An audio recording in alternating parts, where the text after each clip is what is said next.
kind of split into tech sovereignty and national security. What does that mean?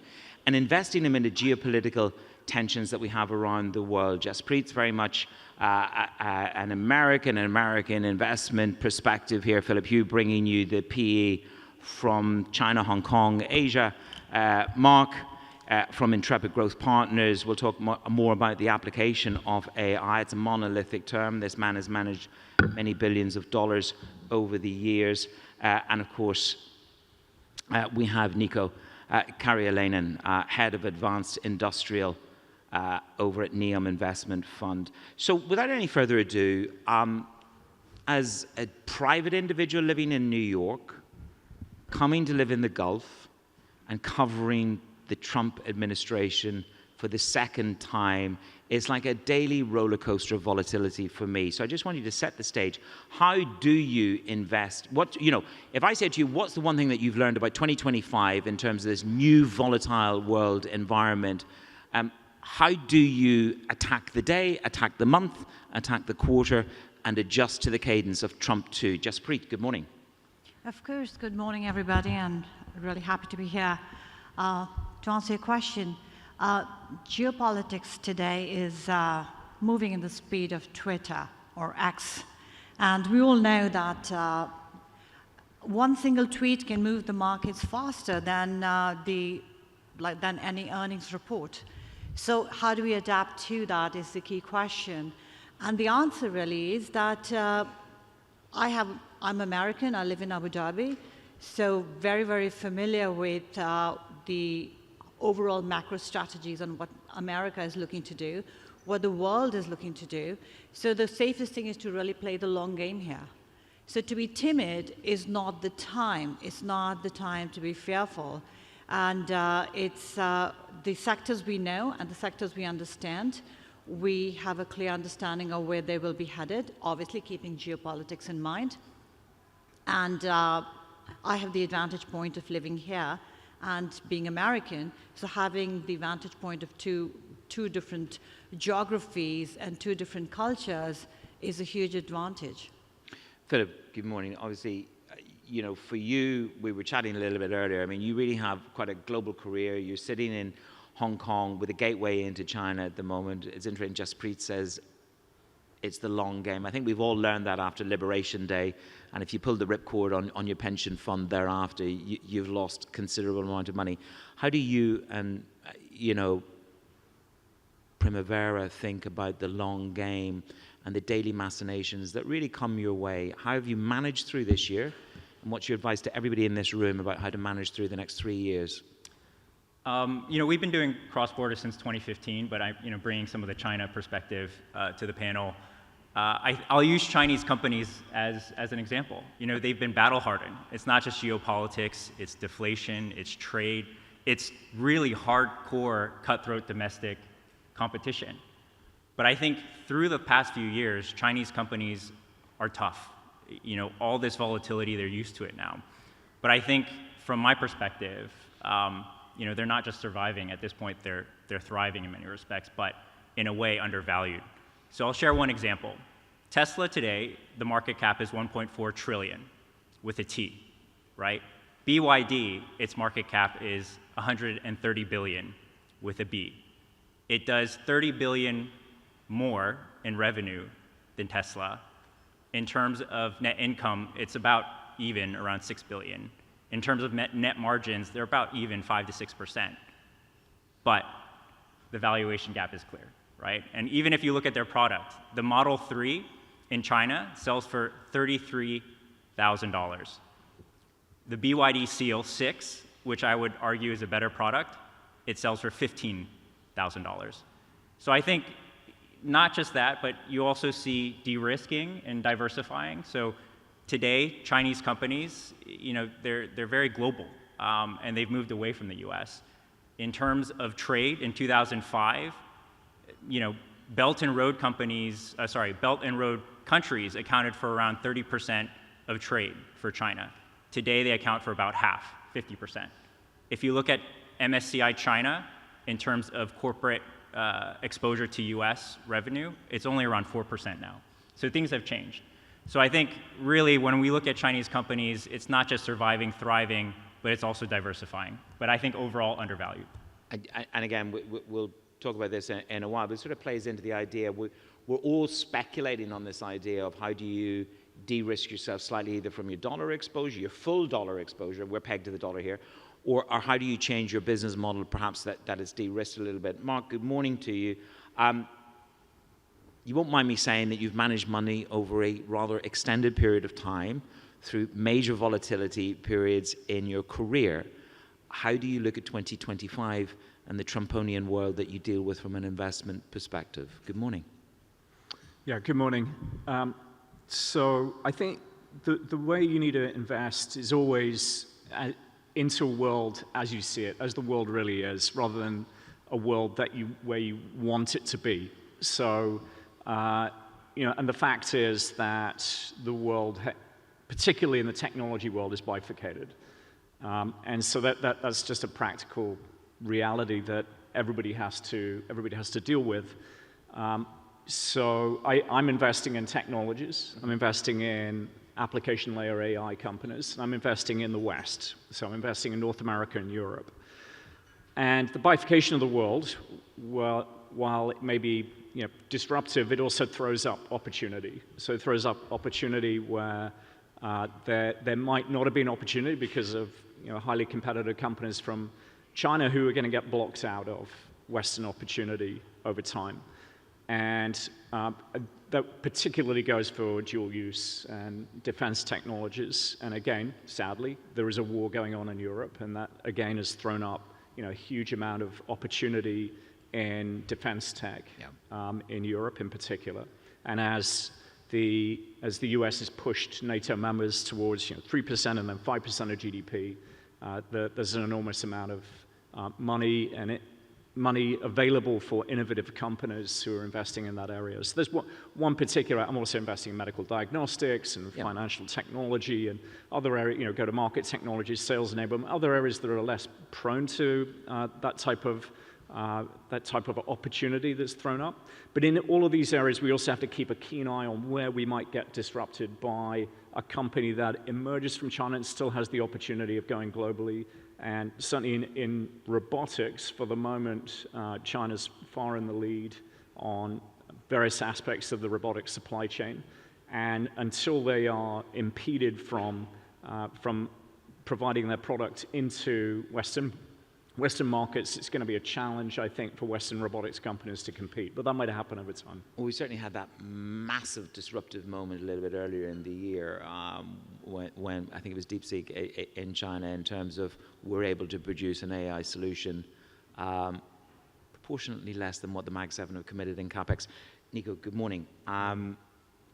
You sit with a very interesting perspective. You sit in the world of an investment portfolio for NEOM. You see the world, you've worked in a number of institutions in the region, and you've deployed capital at scale. How's 2025 been for you? How are your nerves? Yeah, good morning. So firstly, I'm here to speak in a personal capacity. But so when I look at the world, yes, it's bifurcating in terms of geopolitics, data systems, and so on. But at the same time, we live in a physical world.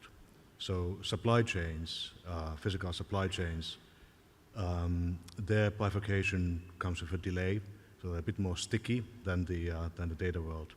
So instead of kind of supply chains dividing neatly into east and west and so on, I see the world being a bit more multipolar from physical perspective. So we have regional blocks with their own supply chains and increasing trade within those blocks. However, we still live in a global world where the supply chains need to be globally connected. And in that sense, I see connectors as highly valuable. So connectors in terms of regions, like the GCC, connecting east and west, connecting assets, ports, logistics assets, systems that can operate in different regional hubs, as well as kind of the ability to create platforms that facilitate trade even in this fragmented world.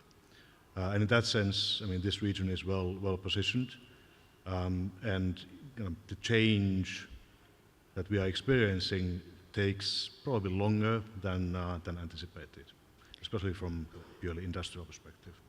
Before we dig into, I know, for example, Jaspreet, defense for you, AI applications in defense for you, Mark, I want to come back to Philip, and I want you to close the gap for me, if you excuse the pun. I'm having this conversation with a lot of people about the valuation gap between Chinese companies and perhaps equivalent, as you've just very clearly pointed out.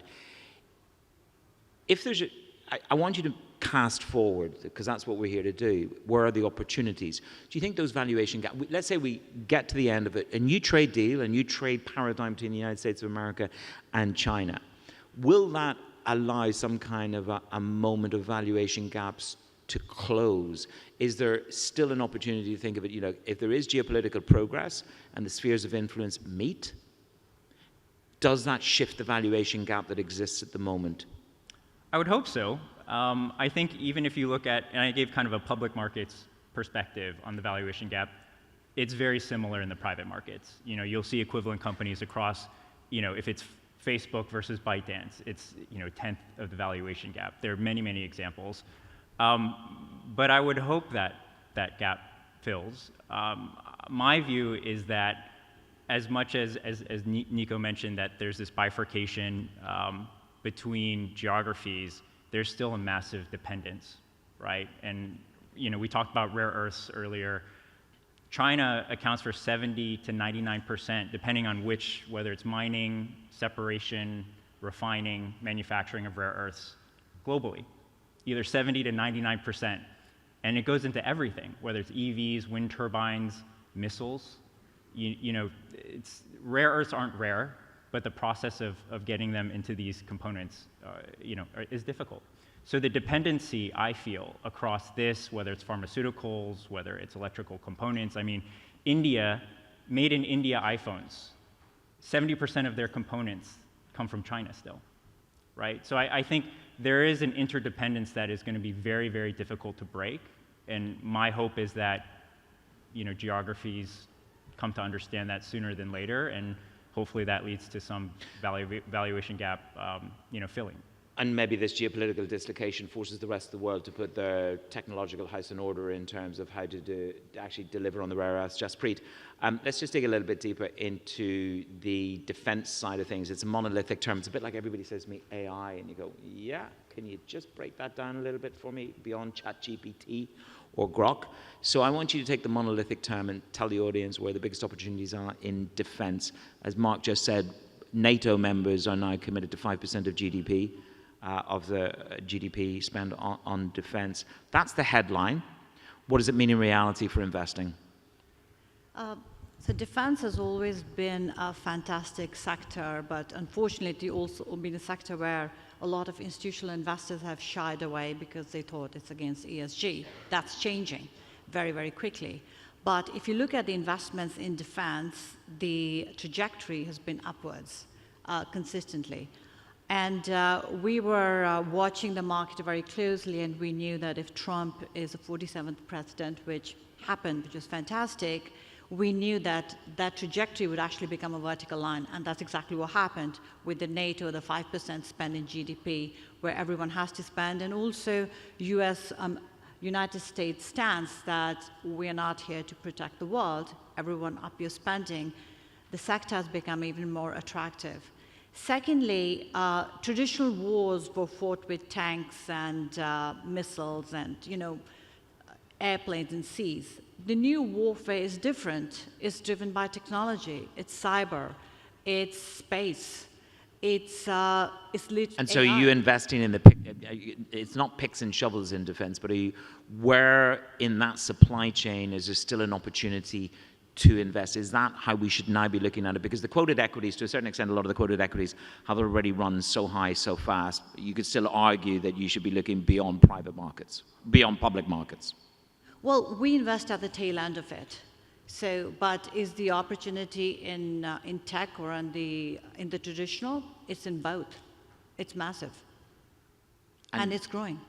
And if I could just add a bit point on China, I think it's fantastic technology and valuations. The challenge we saw it is that you can produce a lot of product. The assembly line can be sped up, but the lack of transparency that exists or the world perceives it what creates a challenge in the valuations. Mark, I'll come back to Philip in just a moment. What's the trickle-down effect then in this monolithic term, defense, but then into AI, into applications? Because there's a whole industry below the top line of a missile, a drone. There's a great deal of technological application that sits underneath all of those areas. So how do you look at defense? Yeah, and I think the founder of Holcim just said, which is one of the darling companies in European defense tech, just said yesterday at a conference that there's a bubble. So there's a bubble in defense tech. So there is a huge amount of capital that's chasing it. So you've got to be careful on that point of view. There's bubbles everywhere in investing right now. Having said that, given the amount of money that's going to be committed, it's not all going to go to the primes, the old primes. There's a whole series of new primes, which include the Palantirs, the Saronics, and the Andurils of the world, so the sort of Peter Thiel family of companies, and that's getting a huge amount of capital chasing. But there's going to be opportunities, particularly where Europe wants to have some degree of sovereignty away from dependence on those leading US technologies as well. And so there will be, there's room for the Helsings, for the quantum systems, for a number of other emerging companies that are in, particularly drones has become, the new methodology of warfare. Ukraine is the site where everything is getting tested real time right now. And so there's companies across different jurisdictions in Europe that are emerging, that are leaders in this field. And it can combine both software coordination systems that are coordinating both infrastructure on the ground, infrastructure in the air, and creating really interesting strategic battle plans that get an edge over the opposition. I mean, you flagged two very important things. One, you've just given the audience a health warning in terms of defense tech and overall bubbles. How close to some kind of a tipping point are we in markets? Because I caught up with Jim O'Neill yesterday. He said it has the hallmarks of 1998, 1999, stroke 2000, and 2008. He's wary of all of the hype around AI and productivity. So what scale of a tipping, are we at some kind of a tipping point in terms of tech and in terms of markets? For you, yes. Again? Well, you whetted my appetite. You just called for bubbles. You called a bubble in defense and a bubble in tech. I'm not going to leave it. This is the debate that's going. The fact that people are talking about a bubble so much, generally, that helps keep things a little bit under control. Having said that, I mean, my personal prediction has been certainly the early stage of investment, where there's just a feeding frenzy on the West Coast. If you have a spreadsheet and you've spent a year as an intern at Palantir or something, you can raise $100 million in a cafe in San Francisco right now. And so it is a frenzy. Not every one of those companies is going to turn into a generational company. And so there'll be a lot of loss at the early stage. There'll be a lot of creative destruction. And then there'll be survivors. And I think there are clearly companies that are, OpenAI, you can argue whether it's actually at the cutting edge on some of its technology, but it's executing incredibly well on going deep, becoming a vertical company, all the way from chip production all the way through to consumer-facing applications. Now a browser that they announced a couple of days ago. So they're going to try and own the consumer, and they have 700 to 800 million people who are engaging every day, of which only about 40 million are actually paying today. So if they can get if they get $6 from the remaining customers per month, then that's $50 billion of revenue for them. And so you can see how the business model works over time. Whether it's advertising, whether it's browser, whether it's other things that generally everybody will pay for because most people are not paying for their services. So these companies will become, I think, generational. There'll be a handful that become generational, but there'll be a lot of losses at the early stage. I mean, you've whetted everybody's appetite. We can't cover everything. We've got 9 minutes and I need to move it along. Niko, very briefly for you. When people talk about defense and the hyperbolic language around that at the moment, does it come into your sight? And I know that you talk about manufacturing, distribution, the real sort of undercarriage of most industries in the world. When you see what's happening in defense and AI, how does that play into your world for opportunity? Yeah, so I'm less involved in defense, and I would say that's one of the sectors that naturally is more prone to bifurcation. So you can locate defense industry in European defense industry in Europe, US defense industry in US, and Chinese in China. So that's one example of an industry that can be kind of clearly separated from the global infrastructure. But the point I wanted to make is that for many other industries, that is not the case. Supply chains and companies operate in ecosystems that are enabled by data, and that data is dispersed across the world. Suppliers are dispersed across the world, and it's all connected. So I do believe in many industries, it is a fallacy to think that they can be neatly cleaved into regional or local blocks. They will continue to be interdependent. And again, in this kind of world, the winners will be regions that can connect other regions, and then assets that can connect dispersed supply chains across the world. Okay, we're going to attack part 2 of this panel, and we've got 7 minutes to do it. Tech sovereignty, so no pressure, everybody. Philip, can I bring to you, because I want to understand what tech sovereignty means for an investor, a PE investor living in Hong Kong with a prism into China. What does it mean for you, tech sovereignty? So Australia has this think tank called ASPI, ASPI. And each year, and they've been doing this for decades, they rank 64 critical technologies by country. Between 2003 and 2007, US was leading in 60 of the 64. China was 3. If you look most recent data, which is 2019 to 2023, China accounts for 57 of the 64 critical technologies. The US is now 7. So I think that's something to keep in mind in terms of tech sovereignty and where we are in terms of innovation and where things have changed. Do you think we're all just fed Western media bias about where China is relative to? Well, without forcing you to make a political statement. I think going back to the transparency thing, OpenAI is not open. It's not open source. It's not transparent. But if you look at basically all the Chinese models, they're open source and they're free. Hence the reason why we had the DeepSeek moment. So, I'm not harrying you. I'm just hurrying. No. I know we don't have hurrying to. along. Go ahead. When you give a TV anchor a clock, it's death. Jaspreet, tech sovereignty. What does it mean to you in a short, brief top line? To me, it means control. So all the elements that control our economies, our defense, our data, everything that supports it, that's tech sovereignty.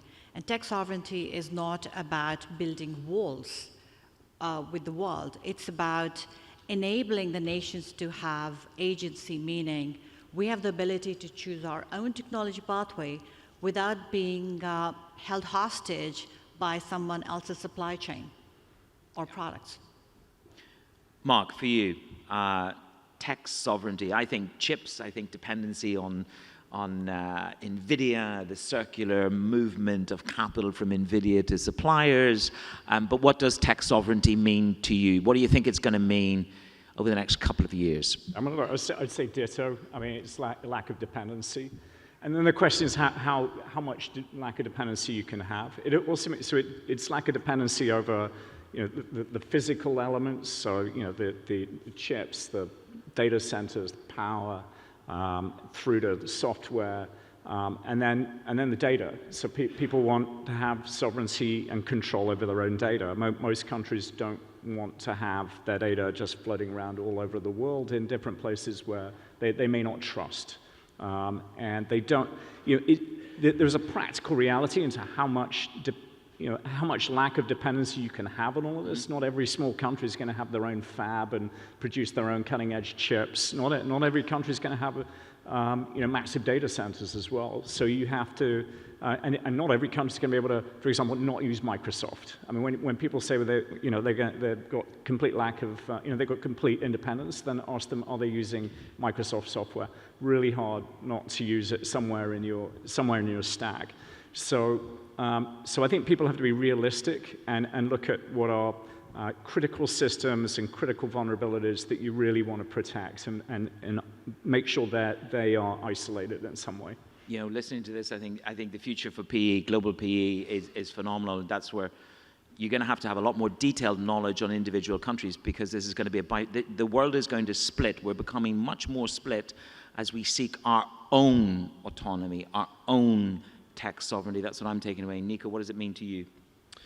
Yeah, so I would echo the previous points in the sense that critical data technologies, digital technologies can be sovereign. But when you expand, two things. So firstly, as I mentioned, supply chains are not sovereign, they are global. So that will moderate the impact of kind of digital tech sovereignty. Secondly, if you expand the definition of tech into physical technology, they are not sovereign, they are dispersed across the world. If you want to build anything complicated in this world, you will need suppliers across the world. You will need systems that can talk to those suppliers. You need to be integrated. You need to be able to integrate this kind of complex value system into the end products. So overall, I would say that the physical world moderates tech sovereignty and the bifurcation of the globe. Look at that, we've got 2.2 minutes. I know what we can do. We can ask each of you very quickly your top call, what this audience needs to go away, investigate a little bit more as the best opportunity, whether it's in transition, energy transition, whether it's in tech. Let's go down the line. Don't eat all the minutes, 2 minutes. Go, Jaspreet. Top call for the audience to take away and do more homework. I'd invest at the intersection of defense and AI. Philip. Can I just make it a positive You could. note? I just want to share on a positive note. There are studies that show U.S. and China collaboration on AI outperforms when U.S. does it independently and China does it independently. So my view here is that collaboration is key and critical to great investments and also to our future. From a PE perspective, is that what you're banking on? You're banking on between Xi Jinping and Trump? I'm going to be someone who goes against the grain here and say that collaboration will win. Okay. Mark, your thoughts in terms of your top takeaway for this audience to spend some time on, apart from bubble hunting? Yeah, so I'm investing in application layer AI and avoiding the bubbles by investing a little bit away from the frenzy, a little bit away from the valley, a little bit elsewhere in North America and Europe, and investing at the growth stage and investing in application layer companies, which is where the profitability is migrating over time. So that's the biggest opportunity in my view. Avoid the frenzy. Don't go to cafes on the West Coast. There you go, unless you want $100 million. Niko, what's your top call in 45 seconds, sir? Yeah, so taking a positive view, it's two things. It's connecting physical assets, so logistics assets, for example, in regions that connect the bipolarized world. Secondly, it's systems and software that can operate across data sovereign lines and facilitate these supply chains. So physical assets and software. Ladies and gentlemen, there you go. That's your homework for today.